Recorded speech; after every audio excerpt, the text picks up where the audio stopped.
Welcome to Kenton's videos. Enjoy the video. You start by confirming your mic is active and selected as the default input because an incorrect device blocks audio.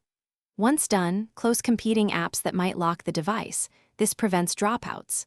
Next, open the built-in voice recorder or Windows Sound Recorder app, click Start, type Voice Recorder, and hit Enter.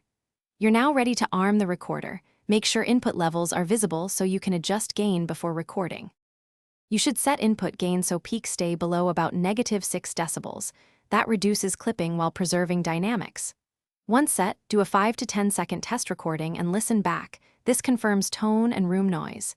If it's too quiet, raise the input. If harsh, lower it or move farther. Choose your format. Pick WAV for highest fidelity or M4A if you need smaller files. When satisfied, press record and deliver your content with steady pacing. When you finish, press stop and immediately save the file. Name it with date and topic so you can find it quickly.